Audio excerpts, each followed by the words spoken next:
আমাকে এখানে নিয়ে এলেন কেন? এই অফিসটাকে ভালো করে দেখো পাখি।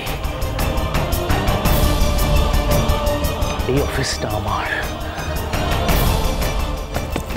আমার অফিস। অফিসের প্রত্যেকটা চেয়ার, প্রত্যেকটা টেবিল, প্রত্যেকটা ইট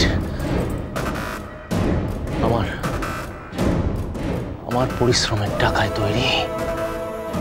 তিল তিল করে তৈরি করেছি এই জায়গাটা। সব শেষ হয়ে গেল। বাকি বিজনেসে তো টাকা লাগে। একজন মারোয়ারি ভদ্রলোকের কাছে আমি কিছু টাকা ধার নিয়েছিলাম।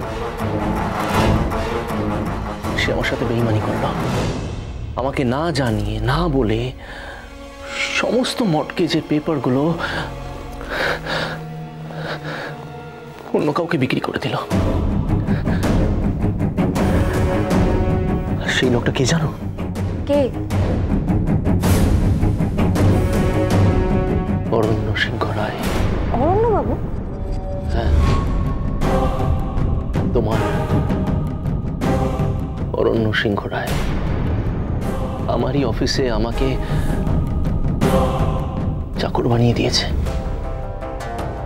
প্রত্যেকটি স্টাফের সামনে আমাকে অপমান করে ছোট করে দিয়েছে পাখি, একেবারে ছোট। কিন্তু এবারে জমবে মজা। নাও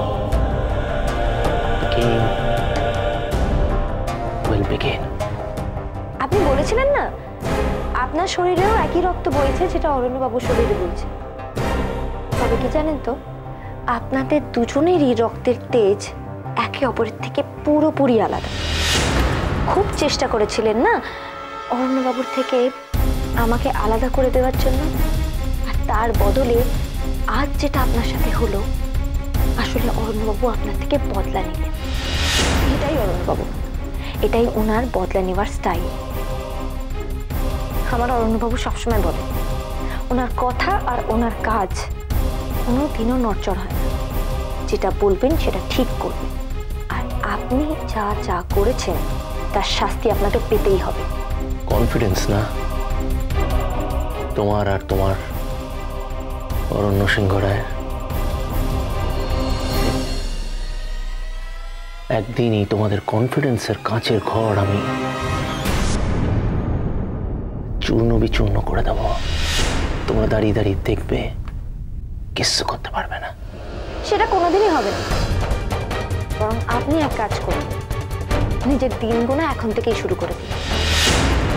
কারণ অরণ্যবাবু এখান অবধি যখন পৌঁছে গেছেন, তখন আপনার হাতেও আর বেশি সময়।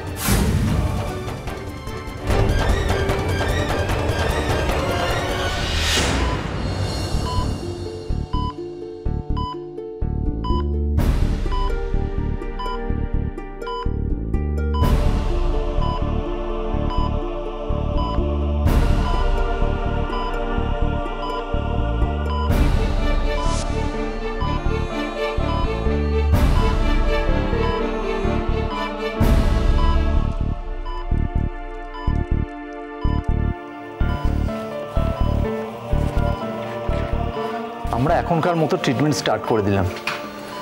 আপনি এই মেডিসিনগুলো নিচের ফার্মেসি থেকে আনার ব্যবস্থা করুন। আর কাছাকাছি থাকবেন। পেশেন্টের এই কন্ডিশনে যে কোনো সময় দরকার পড়তে পারে। ওকে।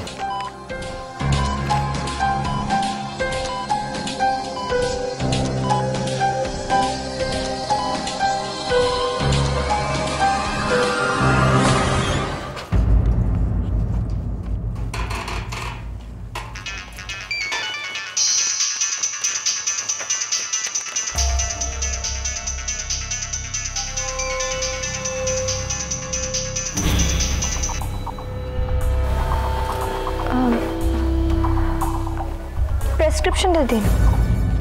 হ্যাঁ,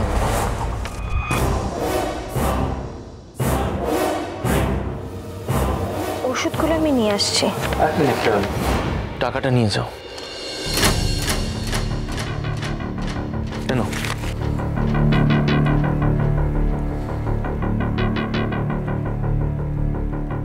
এক মিনিট।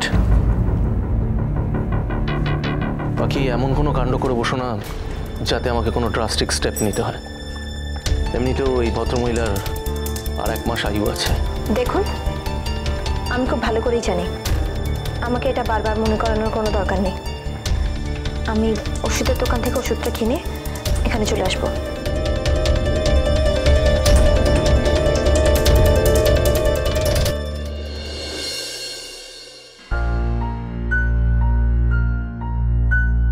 আমি এখন কি করবো ঠাকুর? আমার কি অরণ্যবাবুকে সব সত্যিটা বলে দেওয়া উচিত? না না না, যদি আমি সেটা করি তাহলে তাহলে ওই রাজ তো মাকে মেরে ফেলবে। কিন্তু যদি না বলি তাহলে হয়তো হয়তো মায়ের সাথে ওনার আর কোনোদিনও দেখাই হবে না। সময়টা যে খুব কম, অন্তত এই শেষ মুহূর্তটাতেও অরণ্যবাবু মাকে কাছে পাবেন না। না না, এই হতে পারে না। আমাকে ওনাকে গিয়ে সব কথা খুলে বলতেই হবে। আর আর একবার যদি অরণ্যবাবু সব জেনে যান তাহলে তো রাজের ব্যবস্থা উনি নিজেই করবেন। আমাকে শুধু এটুকু খেয়াল রাখতে হবে যে কোনোভাবেই রাজ যেন না জানতে পারে যে আমি অরণ্যবাবুর কাছে গেছি। ঠাকুর ঠাকুর, আমি যাচ্ছি, তুমি আশীর্বাদ দাও।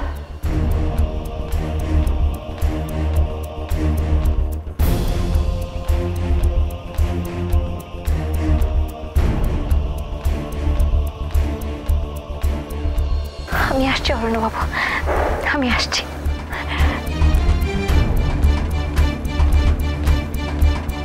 একটু শুনুন প্লিজ। বলছি আমি ওষুধগুলো এনেছি, ধন্যবাদ।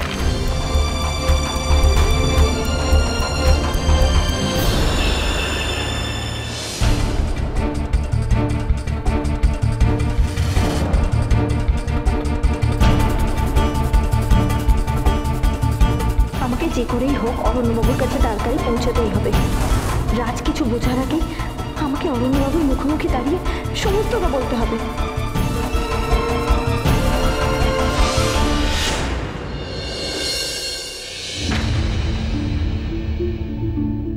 আমি হাত জোড় করছি, আপনি প্লিজ এখান থেকে যান। আপনি দয়া করে আমাকে আর বিরক্ত করবেন না।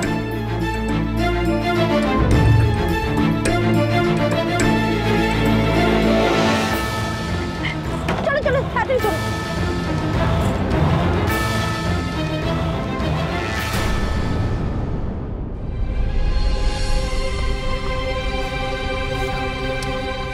তিতুল, দেখছি ছোট এক মনে কি যেন ভাবতেছে। আমি জানি আমাকে কিছু কইব না, কিন্তু পাখির লিগা ওর মনটা একেবারে ফাইটটা যাইতেছে।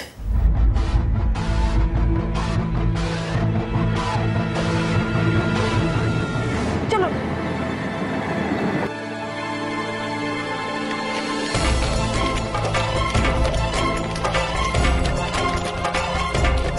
আপনি বুঝতে পারছেন না, আমার অনেক তাড়া আছে, প্লিজ তাড়াতাড়ি চলুন।